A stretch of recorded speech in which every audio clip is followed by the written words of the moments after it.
I ain't a raccoon. Maybe. What's up, everybody? It's Wes and Andy back for Tuesday night Random Fandom. It's the show where we like to talk about whatever strikes our fancy over the last 7 days or so since the last time we met. If you're just joining us for the first time, thanks for hanging out on a Tuesday night. Because hey, yeah, there's wildfires in Alberta right now. Apparently, they're affecting our weather. I don't know if you noticed a haze outside today. A little bit. Apparently, that is due to the smoke from the fires. So apparently there's over 100 of them going, and something like 30 to 40 of them are listed as out of control. Enough that oil production in the province has been shut down. So we are thinking of all of our friends in Alberta right now and hope that everyone is safe. Fair enough. All right. Oh, first comment coming in already, and it's a friend of the show. It's Vile says, I shouldn't be watching this. I haven't seen it yet. We'll try and keep it spoiler free. The hell we are. The hell we're keeping it spoiler free. The number of times that you and I actually have seen a movie when it's still current and we can actually talk about it when it's relevant. We are not missing. I'm not omitting anything. Nice. All right. Okay. I'll come back to this one. Fair enough. I'm sorry. I don't want to ostracize anybody. Of course, we want you to hang out with us. But yeah, if you don't want to be spoiled on Guardians Volume 3, then maybe this isn't the episode to hang out. Do catch us in the replay, though. Or come back in like 20 minutes or so. Oh yeah, come back when we're not talking about it and catch the other stuff that we're random stuff. There are other stuff. There's lots of random stuff. Of course there is. Of course. Man, it's Tuesday. I'm a little bit out of it. I've been working the last couple of days, sort of doing housey stuff. So I was in the sun today. So if I seem a little bit off, I apologize. It's all good. Before we get into any of the random stuff, just a reminder, as always, love your comments and questions as always. So please do chime in at any time. Don't wait for a break, because if you wait for us to stop talking, it just might not happen. The show will be over. That's right. Yeah. Let us know what was going on in your world of entertainment this week. Like to know what's happening in your world. Before we get to what's going on here, man, that happens almost every time. Before we get going here, I think it's time for another. I do have a random trivia question. It is. Okay, let's have it. What do you got? All right. Who designed the solid body electric guitar? Oh, the solid bodied electric guitar as opposed to the hollow acoustic, I suppose. Yes. I suppose. Man, I love the guitar. I don't know how to play it, so I certainly don't know. I mean, I'm aware of some of the big guitar names out there. I would say this is a pretty big name. One with an F, one with a G. Those are the two big ones that I think of. I would say it's one of those two, but we'll wait a few seconds here. Maybe somebody wants to chime in and take a guess at. Well, the F and the G would be wrong. No way. Yeah. Okay. All right. I'm ready to be surprised. I don't know who did make the first solid-bodied electric guitar. It was Les Paul. Les Paul. That's awesome. Yeah. Whose signature guitar is sold under the Gibson brand. Yeah. Yeah. Okay, cool. Very cool. I did not know that. And now I do. Did we mention the correction from did you want to? Night? Oh, sure. Sorry, folks. Yeah, that's okay. It caught me off guard because I was thinking, oh my God, Stacey Ferguson starred in 2 kid shows at the same time. Well, it turns out no. She only starred in one, but it was a Disney production. So. It was produced by Disney. So yeah. So I can see where my reference got it wrong. I totally get it too, though. I mean, I just ran with it. It was an innocent enough mistake. I mean, that anybody could have made it. But yeah, Stacey Ferguson, Fergie, the Black Eyed Peas, starred in the kids show Kids Incorporated. Yeah. You ever go back and watch old episodes of that? No. I can't do it. I watched 4 more episodes of The Littlest Hobo yesterday, though. You did? I did. Did you catch the one with Alan Hale, the skipper? I did not. It's an interesting one. Littlest Hobo, does it still hold up the way you said it did? Surprisingly. Yeah, it does. Okay. It'll still bring you to tears. Maybe that's Really? a growing thing, but that Little Hobo. Oof. I feel the older I get, and I've said this before, and this is completely, I don't know if this is a sexist thing towards men, but it's like, you know, that we don't produce as much testosterone the older we get. And like I said, closer to 50 than I am to 40. I cry at anything now. I cried at the movie last night, man. Yeah, I got a little teary. I cried, like for legit cried like twice for sure. And both within a very short period of time. They definitely threw you some curves though. Oh my God. Like there was definite peril to be felt. Absolutely. Absolutely there was. I felt that the stakes felt pretty high in this one. Yeah. Should we get into it? Should we open up? Yeah, let's go for it. All right, let's let me, I guess it's over here now, right? Yeah, it is. I'm gonna hand the let me switch this over because that's not how we do it. That's how we do it. And then swap this out to that one. There you go. Ah, okay. You better take over because apparently I don't know what I'm doing. That's all good.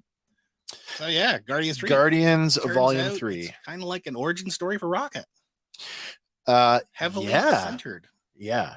Very much. There's a song that plays during the film, and there's a lyric in the song that says, turns out the story was about you all along. Yeah, you just didn't know it. And when I think about it, and I think about the film as the third act of that trilogy, yeah, this just might be the best Marvel trilogy, MCU trilogy yet.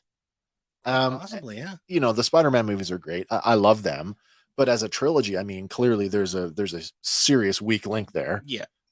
In No Way Home with Mysterio, I think we can. Far From Home. Sorry, is that what I said? That's not what I said. No Way Home is the last. Oh, one. You're right. So Far From Home, the one with Mysterio. Yeah. I would consider that to be the weak link. I would agree. The Guardians movies, I think, delivered every time. Like pretty close. Yeah. I don't think 2 was worse than 1. No, it still had that fun. Yeah.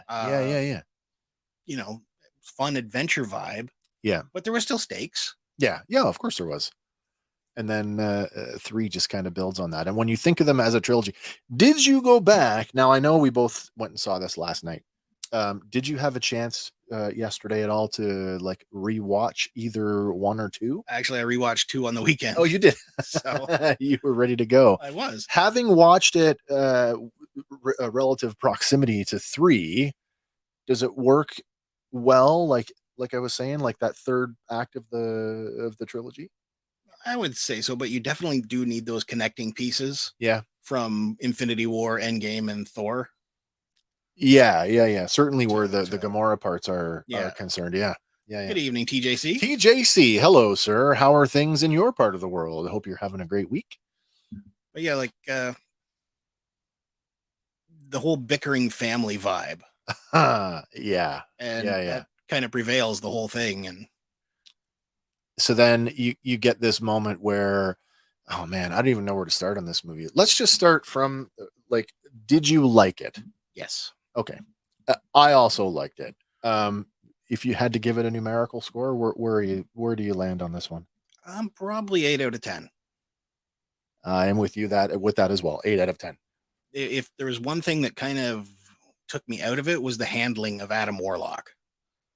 Agreed. Knowing what I know through the comics that, you know, he's supposed to be this, you know, perfect being. The perfect being, right. With like all the knowledge, all the moral compass. Yeah. And everything. To have him come across as like, oh, and I know they addressed it because they're like, you know, you took him out of his cocoon too soon. Early. Yeah. It's like, okay, so he's not done growing, but gives him room to grow. And so there was still this element of like, we were just before we went live tonight, we were talking about Will Poulter and some of the roles he's played. And you had mentioned We're the Millers. And when I realized that's who it was, it's like, uh-oh. And I think of him as the kid from the Narnia movie, where I saw sort of, there's still, now Will's much older now. Yeah. But there was still some of that, like, I don't want to say slapstick, but there was this like they tried to play him for comedy in a little bit, that just didn't work as well as the other characters. No. And like you say, knowing what you know about him in terms of like power level. Yeah. Power level, he was fine. You think so? I think so. I thought he was underpowered. Well, he's brand new. I guess so. I guess. And I mean, we know that the movies are not literal interpretations of the characters. Although stylistically, this movie is about as close as we were going to get to to the Guardians in terms of uniform look. I thought that was good. It's a nice touch. And I'm not even a fan of this iteration. You know me. Yeah. I'm a big fan of the original Guardians. Nice to see Starhawk came back. Now I know like Stallone as a superhero is just kind of okay, take him or leave him, but it was okay. Yeah. Michael Rosenbaum back as Martin X, and they improved. To my way of thinking, they improved the CGI on him that you could actually make out that was Michael Rosenbaum's face. I actually like that part of it. Sean Gunn did another turn as Kraglin. The fin got a redesign. A little bit. Looked a little smaller. And a little more detail, I guess. But it worked. Yeah. Love the sequence with everybody playing cards. Yes, Howard the Duck showing up. That was awesome. The broker's back. What is going on there? So Nowhere is just like this refugee place. Yeah. And then Nowhere itself. Yeah. Nowhere with its giant trucker steering wheel. Yeah. All right. Do we want to touch on the plot lightly? Just kind of what's going on here? Yeah, sure. Half of the movie is Rocket's origin played through in a near death flashbacks as he's dying. And then in the real world, it's the rest of the gang trying to save him. Yeah. And we find out that it's the High Evolutionary that's been monkeying around with him. Now, I am not familiar with the High Evolutionary as a comic villain, so I need your expertise to tell me how the cinematic version as far as his motives, spot on. Like that's his thing, is to like evolve everything to be perfect. Right. Or his vision of perfect. Yeah. Right. Yeah. Which we all know is kind of like But it was great to see Counter Earth with all the humanimals and so that is a lift from they were, if I'm remembering right, they were some ties to Mount Wundagore. Oh, really? As far as to get to Counter Earth. Yeah.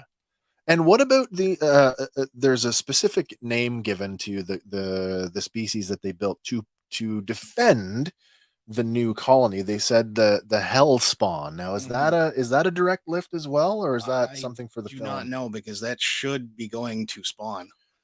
Well, but they called them Hellspawn. True. Yeah. I don't know how to get out around that one, but I think Hellspawn is too generic though to be caught up in that stuff. So we go to what I call the butthole planet, because that's what it looks like. It looks like a giant sphincter in space. The biological, the organically grown planet. Yeah. To the headquarters of the shell company that the High Evolutionary has been hiding his experiments under. Yeah. Essentially to find a piece of code that will allow them to save Rocket from this essentially built-in self-destruct that we didn't know existed until now. Yep. Not even sure how that even got triggered 2 movies later. Yeah. Like, did you find that a little bit like, wait a minute? Yeah. He hasn't really been blown up yet. Like, of all the Guardians, he's been pretty safe. I guess so. But that first flashback and the batch of baby raccoons right in the fields. Yep. Right in the fields. And of course, which one is him, because he's the only one that didn't back down. Yeah. They're all like facing away, butts in the air, away. And he's like nose out, like, yeah, what's up? Okay. Excuse me. Sorry. Going back to the High Evolutionary for a second, I did want to say that, James Gunn has been getting some criticism for essentially only hiring his friends. And I read that too. This movie is a smorgasbord of his friends. Chuck Woody Avuji as the High Evolutionary. As I said, I don't know enough about this character from the comics to know how he relates. But in terms of his performance and his motivation, I feel like he might be one of the better MCU villains. I don't recall him being as like maniacal. Yeah, like not so much mad driven. Oh my god, yeah. Purpose driven, but very mad scientist. Very much so. That whole and it kind of on the nose, that whole like, why is Rocket, why does Rocket know what's wrong with his experiment and he doesn't? Because his brain clicked. Yeah. Yeah. Which adds a whole new dimension to Rocket. We're always seeing him. We've seen him throughout both the prior two films. The MacGyver. Cobbling stuff together out of nothing. Yeah. And now we get this like real understanding of where that comes from, that it's been there all along. That's how his mind works. Yeah. And then of course, Rocket and his creepy, not so creepy friends. Lila, I guess she's an otter. Yep. And Teefs, the walrus, Floor. and Floor, the spider bunny. Wow, nightmarish too, eh? Nightmarish, but adorable at the same time. I was on the fence. Like, I'm like, I get it, but yeah, they could be like, they do appear nightmarish until they start talking. Yeah, and it's like, oh, look at that little spider bunny. I had a hard time getting past the steel plate. Yeah, over its mouth, and that was like, just goes to show you what kind of treatment they're getting from him. Yeah. And I mean, still little innocent creatures, but true. They've been twisted up by his machinations. And as the High Evolutionary is now working towards building his perfect society, he's consulting Rocket, for tips on basically improving his experiments. Yeah. Come to find out later on that, once he's done with him, he's going to dispose of him, but not before he reveals that. And Rocket devises a plan to escape with his friends. Yeah. Except the High Evolutionary, anticipating that, shows up, and we get our first real, like, oh my god moment. And this one just gutted me. The one that broke Rocket. And it broke me in the theater. Now, I know my wife is watching and she will think that this is crazy, but Bradley Cooper has been my celebrity man crush for over a decade. I think is an amazing actor, and that scream when Lila gets shot, my heart broke, and I am crying, and I'm trying not to like in the theater, but I am like tears are flowing. It's an incredible performance by Bradley Cooper. So I mean, I definitely tip my hat to him. So good in this movie. And not to exclude Drax either. Batista's performance this movie. Yeah. For a guy who has been very public about, like, I don't want to do this anymore. He was having fun this one.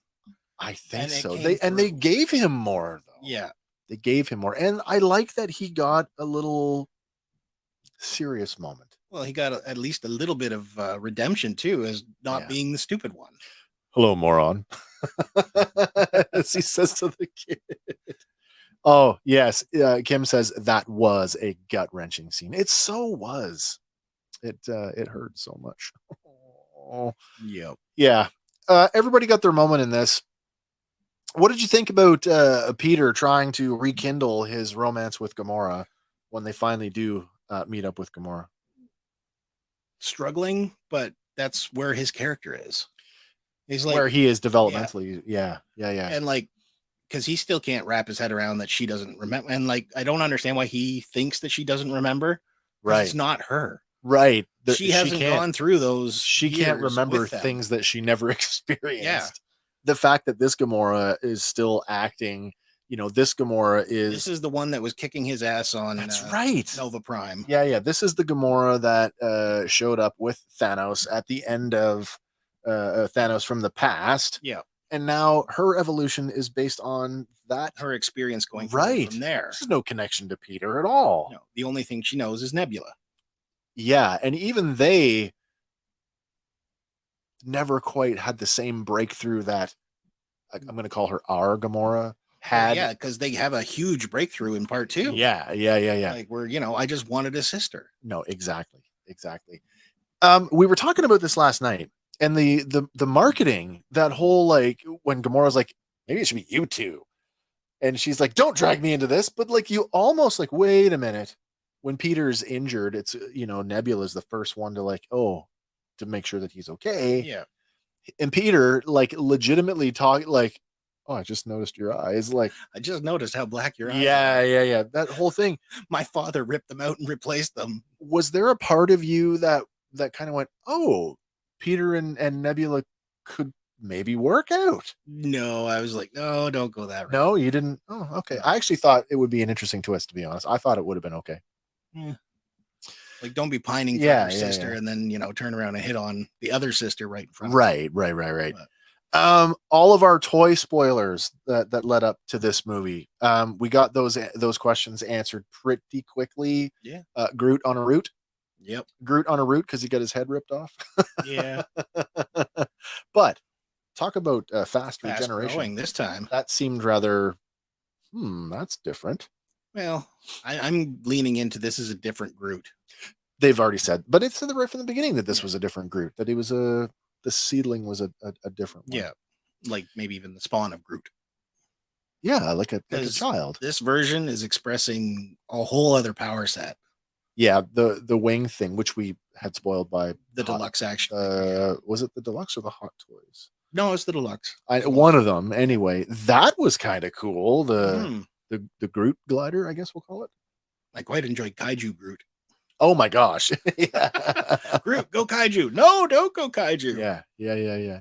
And then of course we're sticking with Groot for a second when scaring the civilians on Counter Earth. Yeah. It was kind of goofy. And his intelligence level too. He's flying the ship.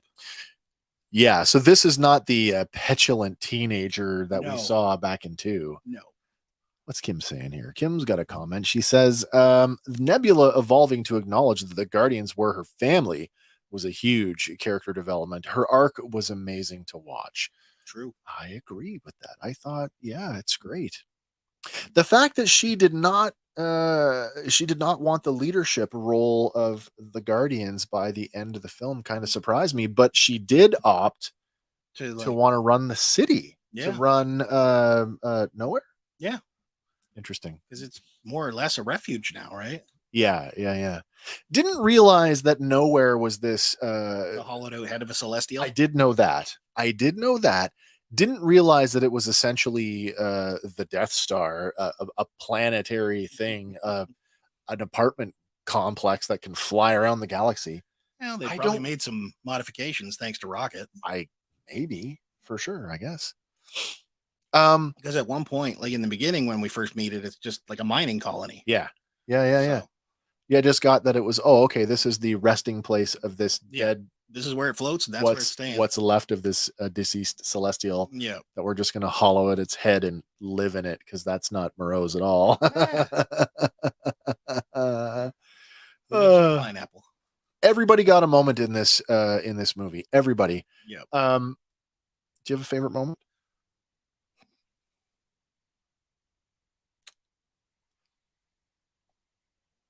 You know what? It's probably the Uncle Ben moment. When Rocket is at the edge of the afterlife. Oh yeah. Can I go with you? Of course you can. But not right now. But not yet. Oh, Kim's got a follow-up comment. She says, nowhere is where the collector was holed up. That's so true. Yeah, but the Guardians purchased it off him too. Yeah. I have to say there's one, I guess it'd be the final fight. There's the hallway fight. Yes. You know what I mean when I say the hallway fight? No Sleep Till Brooklyn. Yeah. So, I mean, that to me was like that was the big team moment where everybody was like, even this world's Gamora got on board. Yeah. And everybody was involved. I thought it was wonderful. Yeah. Loved the play between everybody, the slow-mo camera. And it was just like everybody taking care of everybody else. Yeah. All in sync finally. Yeah, there was a synergy amongst them all in their, each of them is so drastically different in their fighting styles. Yeah. Speaking of fighting styles, Nebula got some serious upgrades. Yeah, thanks to Rocket. Yeah, she said too, right? not just her arm, but what did you think of the little I call it the anime wing appendage at the back? I quite like that. Yeah. It was quite the visual, and she just kind of flows up there and is like, oh, something's about to go down. Yeah, it reminds me like anime angels. Yes. Mecha angels. Speaking of angels, I did get this sense that a lot of the High Evolutionaries lower work, like the real cybernetic looking creatures like the warthog and whatnot, really gave me this like Alita Battle Angel vibe. Yes. Did you see? Yeah, you've seen Alita. I have. Yeah. That same like the hunter look. That's what they reminded me of. Yeah. Like but the only difference, right? In Alita, they're like opting for those upgrades. Oh yeah, yeah. 100% forced on them. Yeah, you don't have a choice in this. Wow. Where were we? I don't know. We're still talking about Guardians. We were gushing about this movie. Man, I really, really enjoyed this movie, like a lot. Yeah. What do you got next here for slides? Well, I got us a timeline here. Oh, that's good. We were talking about that last night, and I wasn't trying to bring up. My stepdaughter came with us last night to watch the movie, and we were trying to explain like how do you tell 20 plus movies of history to bring someone up to speed in a 40-minute car ride? Yeah, it's hard to do. Well, that was an issue with one of the fellows that was at the theater where I was last night. Oh, I guess it was like seniors night, because the crowd was definitely on the aged side of the spectrum. Okay. And when it was over, one of the fellows that my dad knows walked up and he's like, "That was the worst movie I've ever seen." What? And I'm like, "You didn't watch the previous stuff, did you?" "What previous stuff?" Oh, like, dude, you're coming in like a decade too late here. Yeah, you're none of the backstory, none of the pre. You're at least 2 movies and a Christmas special behind everybody. Yeah. Yeah. Oh my gosh. Oh, Kim's coming in. Another comment from Kim. I was disappointed with Peter and his ties to Earth. For 3 movies, there are many comments reminding us of where he comes from. And when he finally goes home to see his grandfather, it's so bland. Man, I don't know. I like It was a little bit of a Rambo moment. Oh, going home from war. I thought it was interesting that on some level, Peter's grandfather had kept the fire going. Yeah. The photos on the mantle, and that his grandfather recognized him immediately. Yeah. Even though it had been 20 odd years, I mean, what do you say? He was abducted when he was 8. Yeah. I don't know how old Chris Pratt is now, but he's 40? Not 50. No. But I actually, I didn't have a problem with that. I like that I'm surprised that Peter had never gone back before now, to be honest, now that it was when they talked about it. Yeah, but when they say it, like his last interaction with him was his grandfather yelling at him and throwing him out of the room, right? That's true. That's what caused him to run out of the hospital. That is true. And like for a child, right? That for an 8-year-old, like that is not, of course. You just lost your mother and your grandfather screaming at you. That would leave a lasting impression on that. Yeah, and then Mantis, though, like her take on it, though, did you ever think he was trying to protect you? Did you get that? Yeah, I could see that, but it would definitely have to come from an outside perspective, like Mantis. An 8-year-old kid getting yelled at by an adult role model, or authority figure, just seems like yeah, that's a lot to take in. I get that for sure. Here's our timeline. You want to walk us through this one? Yeah, sure. We got our Guardians Volume 1 came out in 2014. Then Volume 2 hit in 2017. Right. Infinity War in 2018. Yeah. And Endgame in 2019, but they technically jumped time frame in the movie. Yeah. By 5 years. And then we get to Thor, Love and Thunder.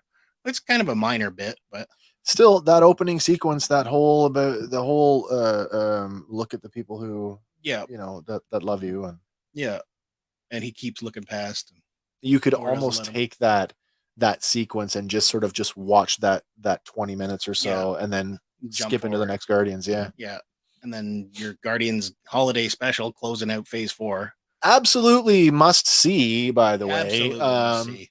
You don't necessarily have to see it to know what's going on in Guardians 3, but if you give you do, a lot more info. Yeah. Like, there's a pretty big reveal in the holiday special. Absolutely, which they just kind of like brush it off. It's a disposable line. Yeah. In the movie about, hey, by the way, Mantis is your sister. Yeah, exactly.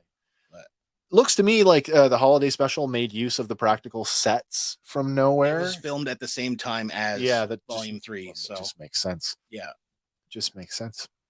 So at least that way it all matches up.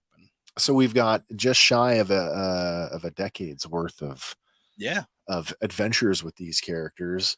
Again, going back, the last time we met, or one of our previous shows, I had talked about my lack of investment in pretty much everything phase. Well, I like the TV shows. I liked a lot of the TV shows, but the films have been just lackluster. Not this one. Well, I think that's a circumstance of what they were. Like Wakanda Forever, they had to jump through some hoops because of what happened. Pretty much rewrite the movie. Yeah. So, and I don't fault that. Dominoes from there too, right? Because who knows what the plans were had Chadwick Boseman lived. Right. No, you're right. You're absolutely right.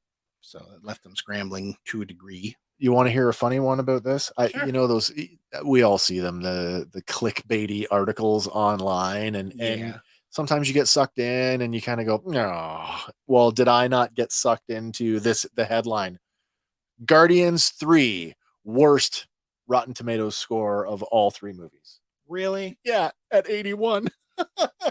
Still certified fresh. Worst Rotten Tomatoes score, 81.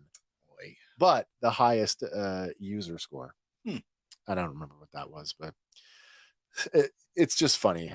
I think Guardians 2 has an 82. An 82 score.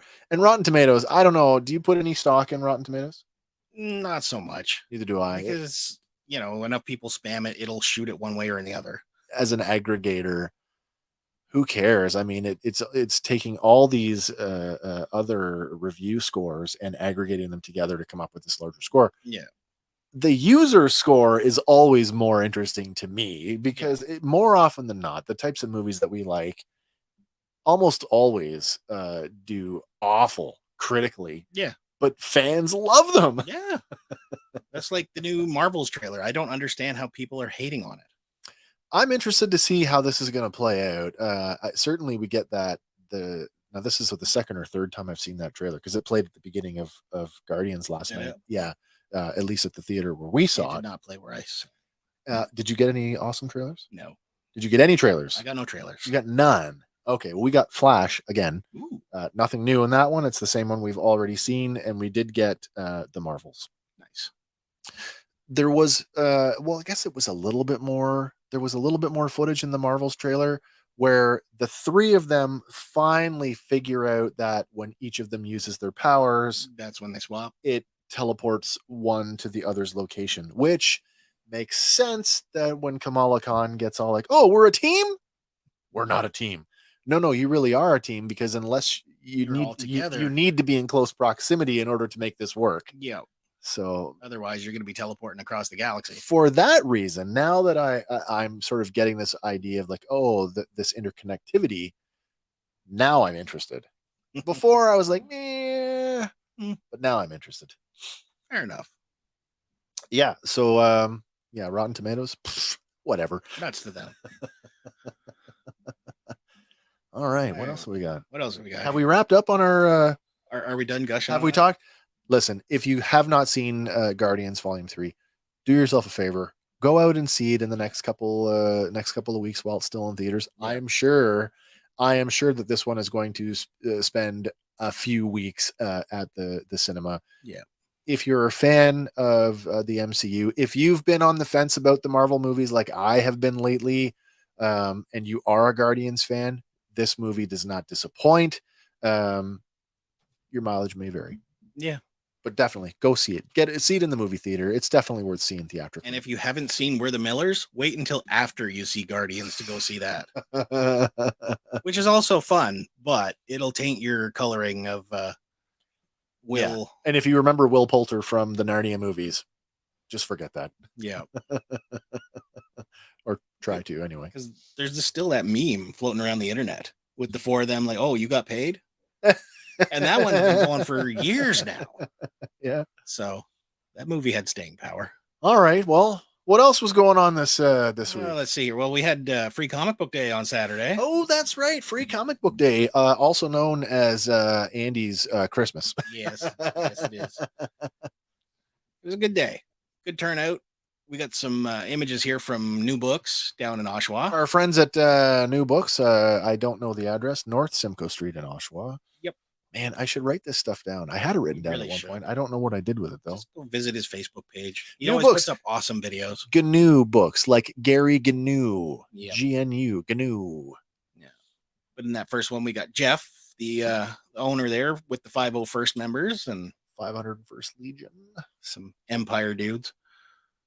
Also, local artists Brant Maudsley, Mark Feltham, and Richard Fox were on hand with art, prints, and more. It looks like they're having a good time anyway. So you could, get them to do some custom art or just chat them up. Yeah. Did you get a chance to talk to anybody this year? I did. I talked to Brant Maudsley, and I ended up picking up his book. I haven't read it yet. Yeah. It is in my queue to read. Is it an independent? Yes. Oh, cool. Yep. Yeah. So our friend Dan Collins was at Big B in Hamilton this year. Was he out there? Yeah. Nice. But yeah, it was a good day overall. Nice weather and sales, deals, and free comic books. I couldn't get out this year. I was too busy being an adult. Adulting sucks. Being an adult this year. That's all good though. Next up here, friend of the show, Kenoda Braithwaite. Oh wow, we haven't talked about him. Talked to Kenoda in a long time. But he's been working on a new children's book called Kimonos and Cornrows. Right. That celebrates diversity and encourages children to embrace their unique identities. Now we should probably just refresh and remind everybody sort of the connection to Kenoda. I went to high school with him. Yeah. And lost touch with him for a while. Right. But he resurfaced on the internet and reconnected with him, and he was writing a book called Mio the Beautiful. Yeah, so I mean about the troubles his daughter was having fitting in Japanese school. Yeah, now Kenoda is a Canadian. He is an African Canadian living in Japan, and Mio the Beautiful dealt with some of the issues there. Sure. And he's since written a couple more books, and this is his latest one.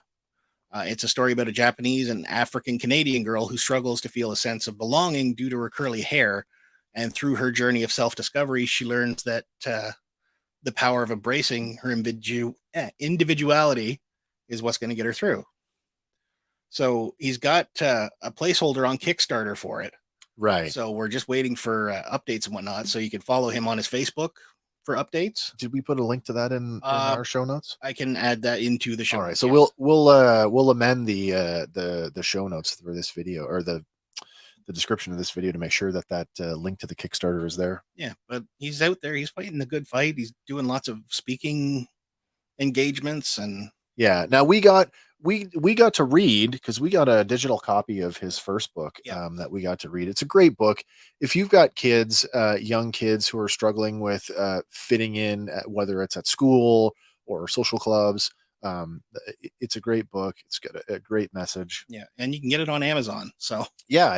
And Kenoda's first book, Mio the Beautiful, his second book, Kai the Good Friend. Yep. Kai the Friend. Sorry, my mistake.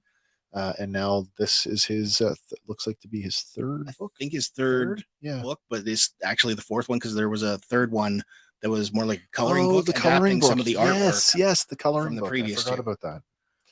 All right. Well, hats off to Kenoda out there doing what you're doing, making sure that nobody's going unnoticed. Good for you, sir. Yep. This one kind of caught me. Gran Turismo. Yeah. And I just saw the first, I guess it's the only trailer so far. I was a huge Gran Turismo fan right from the PlayStation days, from PlayStation 1 right through to PlayStation 2. Yeah, I got to Gran Turismo 3 on the PS3 before you switched sides to Forza Motorsport. But this is interesting. Yeah. In the world of video game adaptations, Who would have thought I that would have a never pictured this one. simulation racing game would be adapted to video Not high, to film? Now, apparently, this is based on a true story. which I did not know either.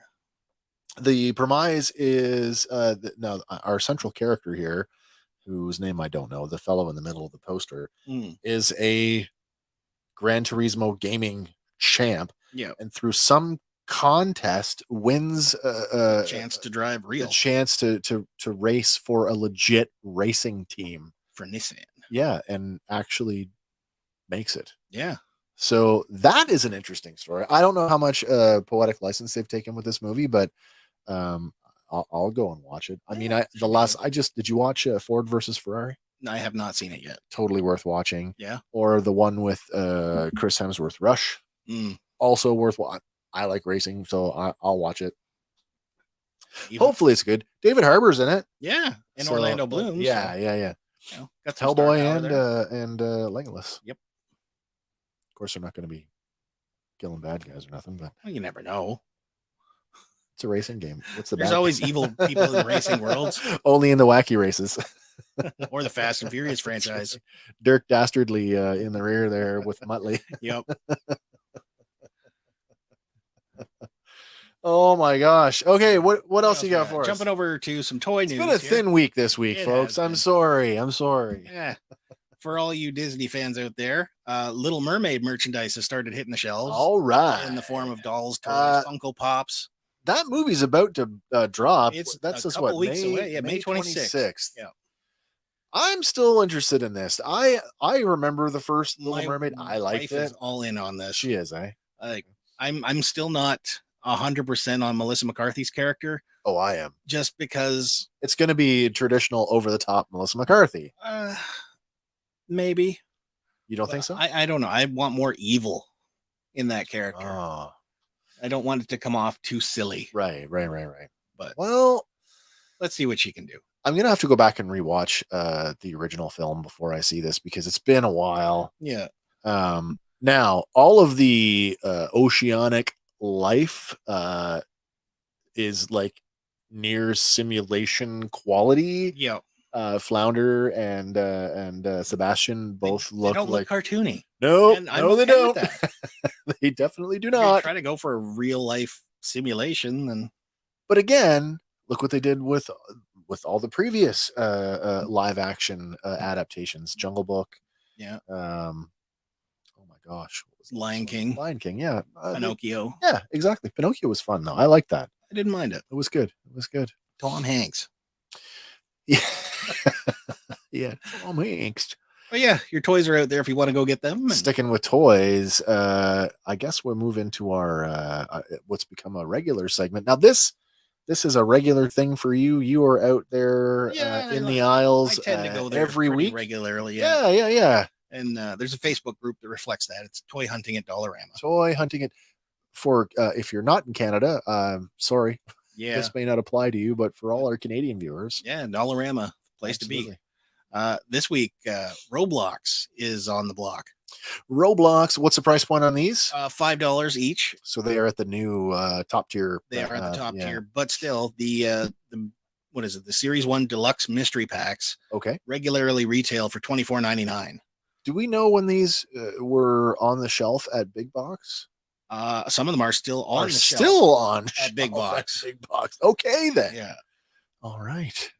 But the individual figure packs also going for $5, regularly retail for $11.99. So you're getting at least half off, right? I was out at one earlier this week. Now, one of the Peterborough locations, local to us, in the graphic novel section. Now, not that we are buying them anymore, but the Star Trek stuff came around again. Yeah. Came around, and there was the classic Voyages. Yep. Huge, like coffee table, or I guess omnibus edition. Yeah. So I was like, oh, no, it's okay. I don't need it. But for $5, can't go wrong. No, you can't go wrong. No. Wow. Yeah. It's been a rather light week for us this week. It has been. That's okay. When we started out on Tuesdays, we only just wanted to hang out and chat about other stuff that was not Star Wars. Not even a single Star Wars thing going on this week. No, and really.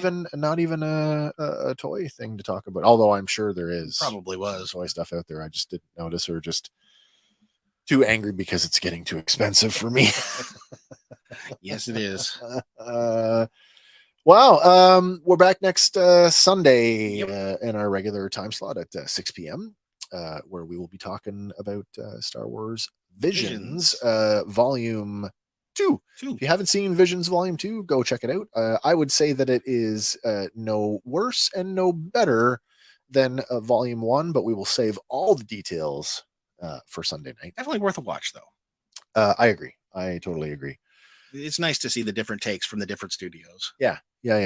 And I mean, if people are responding to it well and we get more of them, I will watch them. Yeah.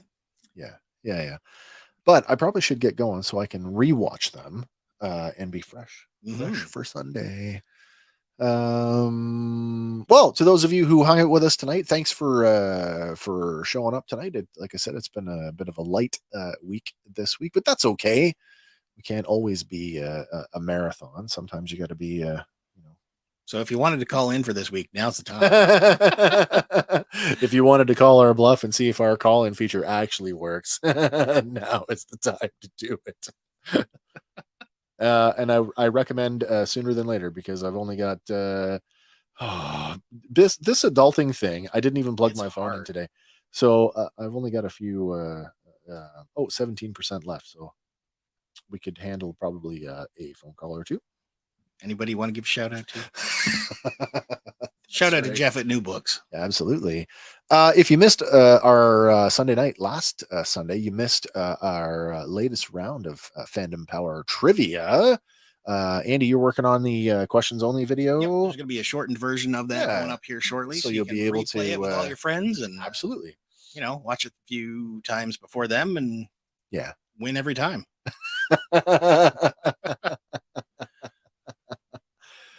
All right, I think that's it. I don't think there's any more for any more. The phone lines are pretty quiet, so we'll call this one a wrap, put it in the can, put ourselves to bed, reset for tomorrow, and days coming down the road. So we meet again, everybody.